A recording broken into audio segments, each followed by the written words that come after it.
you're smart and work hard, but just aren't where or who you want to be. Welcome to your podcast, Real Confidence. I'm your host, Alyssa DeVere, and I'll be sharing a bit of brain science, some surprising social secrets, and a touch of tough love. Why? Because I believe confidence is everyone's fundamental right and choice. So let's get to it. Hey, here we are talking about something that wakes people out on all different levels, perhaps every day, and that is the big C word, change. Change. Why does it rock our confidence? Well, change can come in all different flavors, and it can come from left and right field. Let's say there's an organizational change, or you get laid off for that matter, or fired, and that certainly is a change. There could be simple changes like maybe a change in the way that you have to go to work due to a detour, or a change in the seasons for that matter. Big changes, huge changes, things like getting married, buying a house. There's all kinds of levels of changes too. So there's, this question of, does all change rock us? And of course, it depends. It all depends. It depends on who you are. It depends on the change, depends on your situation. Maybe if you're not feeling so great, you are suffering from a cold, for example, or COVID, God forbid, right? A change that comes in all of a sudden can really be overwhelming, right? Because you've got a lot already that you're dealing with. But at the same time, there may be opportunities and reasons that you're excited about change, that there's a situation that you're not happy about, and the change is really something welcoming. But I would say almost across the board, no matter the kind of change, positive, negative, big or small, it has an opportunity to derail your confidence a bit. And I want to break that down into some of the reasons why. And of course, towards the end of the pod, we're going to give you some ways to really deal with change in a productive way, confidently. So why is change so uncomfortable? Why does it rock our confidence? I'm going to give you a couple of maybe somewhat obvious reasons, but let's talk about them, of course, through some brain science lenses. Now, first and foremost, you're breaking patterns, right? You're changing something that you do or you think or you believe in that moment of change. And just definitionally speaking, right? The neuronal pathways are getting rerouted. They're getting changed. They're getting disrupted. So it may literally feel uncomfortable. It also may feel very uncertain, right? It's like going to a new place or a new direction, a new way, and not exactly knowing. You might even have a GPS, but it's still a little unnerving. And I laugh sometimes because whenever I go to a new place and I ask other people, it seems to be common. It seems like it takes a lot longer than it really does because you're so uncertain and you're trying to take all of the information, minding the milestones, looking for different ways to kind of cue you next time. And then you come back even that same day and you go the same way, but the other way in reverse. And you're like, wow, it felt so much longer on the way there. And so that change, that new planting of neurons and really kind of rerouting all the stuff that's already deep rooted in your brain, that takes a lot of energy. It takes a lot of focus. And of course, it's a little unnerving because they're new. They're just new. You also have to give credit to your brain because whenever something happens that's new or different, it goes into all kinds of calculations and tries to figure out what could happen, might happen, as well as the dependencies. If I do this, what could happen? Or if I do this, what other things will be impacted? So, for example, if I physically move from one house to the next, what's going to happen? What am I going to impact with that decision? And, I'm using the word moving because I'm still scarred myself. My mother just moved recently from Sarasota, Florida, up to the Massachusetts area where I live. And people are thinking, what? It's a little backwards, but you know what? She really wanted to be near her family and in an environment that just felt a little bit more aligned with who she was.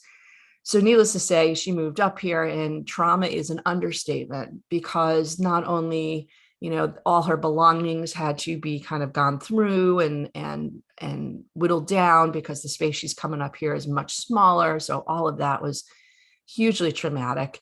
but finding new doctors, finding new friends, teaching her all the new roads and how to get around, and even just little things that would really rock her world. She's like, do I need a LastPass on my car? And, where do I get my groceries? And all kinds of things that were new. And of course, in a young brain, that may seem exciting, but to an older person, it is beyond traumatic. I don't know even what the word would be, but it is really can be overwhelming in a really negative way. And to keep her from jumping over that ledge literally was a challenge. It was that, take one day at a time, and we'll help you, and we'll take you to the supermarket a few times, and yada, yada. But still, that exhaustion that she was feeling, I was watching it, and it literally was cognitive outage, early in the day, even just deciding where to hang certain pictures would kind of put her in that place of, I can't do anything more cognitively during the day. And this is a woman who not only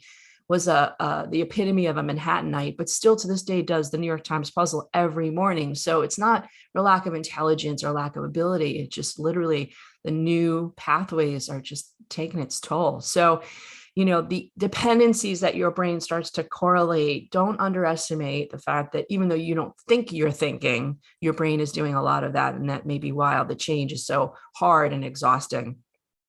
Now, the biggie, which is always the one that gives us the confidence run for our money, is that we're afraid of failing. We're afraid of failing in some way. We're afraid that if we make this change, it won't be good. As many data points as we have that say this is the right thing to do, the change can be scary, of course. And so the fear of failure is really, really at its peak. And of course, the pseudonym for failure in the vocabulary of confidence is the fear of rejection, right? We're afraid that if we do this, people are going to look down on us, going to think that we're a failure, that it can consider us a loser. I remember when I was leaving corporate work as the chief marketing officer for a couple tech companies, and then I started my own business. And that in of itself, when I first did it, wasn't a big change, right? It was like, oh yeah, you're very entrepreneurial. We can see that. And I actually started a marketing company, so it wasn't a huge leap. But when I decided to start the Confidence Institute, man, oh man, did I get hairy eyeballs from every person I met. Well, you're going to start a business about what? You're going to do what? You're going to start a business about confidence? Like, how do you make money? Like all those questions. And as a entrepreneur, you've got a lot of questions anyway, but layered on top of that was those doubting people that I cared and loved and respected. Now, in all hindsight, I will admit to you that I was questioning it myself, of course. But I'll also admit to you now, with all the accomplishment of the Institute, my spokesperson role at L'Oreal, through It Cosmetics, all the ways that it's been confirmed that I'm not crazy, feels really, really good. So, change, again, scary, maybe not necessarily know the outcome, but next time I go to make a big change, I take all that beautiful confidence collection with me of the accomplishments that I have made. So that's a good thing. So speaking of taking things with you to make change easier, we're going to take a little break, give our sponsor some love. And when we come back, I'm going to give you the 5 C's of confidence, how to build confidence, particularly in this area of change. We'll be right back. This podcast was sponsored by It Cosmetics, a makeup and skincare company committed to helping all women be their confident best. It Cosmetics' campaign, Confidence at Work, provides free brain science-based resources, including educational articles and videos developed together with the American Confidence Institute. It Cosmetics also partners with Kiva, an international nonprofit that directly empowers underserved female entrepreneurs. Please learn more at itcosmetics.com/confidence at work. All right, we are back, and I want to come back to this topic of change because, again, it is something that we live with each and every day. Change of seasons in New England. I know even that throws us into total tizzy fits. It's not just changing our closets, but like the whole difference in sunshine and how we maneuver our days. It could be anything, really. It could be anything. Change a brand of a toothpaste for that matter. But there are some nice steps here that we use in all our coaching. And I want to share them with you in terms of how to tackle a change, whatever it be, again, big or small. And I sometimes feel a little guilty doing this in a podcast format because it really helps to have a conversation with somebody about these things. So I'm going to encourage you to take some notes, to think about this, but also then find somebody that can be a thought partner. Doesn't have to be a formal coach. If you do want one, of course, we've got some amazing coaches through the Institute. But at the same time, this is designed for you to self-coach and perhaps use even a partner or a friend as a sounding board to make sure that you're all tight and ready to rock on this change, whatever it would be. So our first C is always clarify. And clarify really means to understand what it is that you're afraid of, right? So I'm afraid if I do X, Y is going to happen. And the Y is really what fear? What's the fear? Is it failure? Is it rejection? Is it regret? I'm afraid to make this change because it might be X, like it may make me look stupid, or it may make me regret that I made that decision. Like really stare that fear in the face. And when you clarify what the problem is, when you clarify what the fear is, you realize that the problem isn't the change itself. The problem is what you're worried about, what you're fearing. And that fear is a beautiful thing when you know what it is, because you can stare it down, objectify it, and do something about it. So the next thing in our list, our next C after clarify is calibrate. And calibrate really is a way of saying, measure how true things are. Is it really an accurate perception that if you do that, make that change, that you really will be as impacted as you think you are? So if you take that new job, or you take on a new project, or you drive a different way to work for that matter, and you're fearing that you're going to be late, that's, you're worried. And then you say to yourself, all right, well, what would happen if I'm 5 minutes late?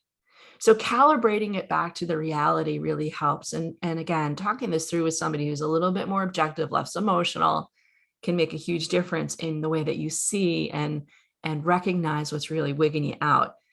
Our next C is control. And this is the secret to all the confidence, rebuilding, building, strengthening that we do in all aspects of confidence. And that is when you take control, when you make the decision to take control of the situation and not let it control you, that's the confidence moment. That's when you have hijacked your amygdala and say, nope, we're not going to go down into the brainstem. We're not going to wig out. We are going to be brilliant and think this through enough so that we can make a decision about what to do next. And that control moment, control is a little scary for some people, but you're not controlling other people. You're controlling your brain. You're controlling your decision path here. And while you can't necessarily control the change, it may be happening with or without your decision. You may be getting let go in an organizational change or whatever. You can decide, you can control how you feel about it and what you're going to do next. So you're going to grab control of that and you're going to make some conscious decisions. And the way that you do that is really to think through the options, brainstorm. And some of the options may be preposterous, maybe ridiculous. Maybe it is, I'm going to go through this organizational change and I am going to just take a couple of months off, maybe go take a sabbatical somewhere. I mean, it can be whatever. Fantasize a little bit. Give yourself that freedom to brainstorm all the possibilities of what you can do as a response, reaction, proaction of this particular change. And then pick one. Just pick one. Say, I'm going to do that, because it feels right, it seems right, it gives me a sense of the right direction. And maybe in a couple of weeks, you can say, yeah, it wasn't such a good decision, I'm going to do something else, but at least you've done something. You move forward in a way that is not somebody else's choice, but yours. All right, that's our third C. The fourth C here is to communicate. And communicate, I suggested before, talking with a partner, a friend, a coach, absolutely great. But I also want you to communicate with your inner critic. I want you to remind her, remind him, or remind them that you are human and that you are going to make mistakes. That's normal and that's part of life. It's part of learning. I also want you to remind yourself that you can only do so much in a day. And yes, you should always push yourself to do great things, but at the same time, to pay attention to the way you're feeling, because again, change takes up a lot of cognitive resource. So Be in touch with how you're feeling, because when you're tired and you're pushing and you're making bad decisions, that's when we regret. So communicate with your inner critic, communicate with other people, set some milestones, set some measurements, and be very clear about what you're doing and why. And that makes a very big difference when you look back and go, I did a really good job in moving my own life forward. Now, the last C in our list is coach. And coach can be, again, with a third party person, whether it's informal, it could be with somebody like a friend or a spouse who's just being an accountability buddy, as we say, and that's great. But you self-coach yourself through this process, and every week put a minute or two. It doesn't take a half an hour. It can take a minute or two. Check in with yourself. How am I doing? How do I feel about the change and what I've decided to do about it? Am I making progress? Do I need to make changes? So put it in your calendar. Make that a C too. Put it in your calendar to check in with yourself as your own coach. And I'm going to give you a bonus C, a bonus ball like they do in the lottery, right? It's the bonus C, which is celebrate. And celebrate right now that you're listening to this podcast, because that is a huge step in the right direction. If you're trying to make a change and you're considering what you're going to do next, celebrate that. Celebrate any time that you've hit a milestone, because we don't celebrate ourselves enough. I don't care what gender or age you are, we don't celebrate our own success. And the older you get and you expect other people to celebrate that, and then you're disappointed. So celebrating, going, ooh, look what I did today. I moved that picture.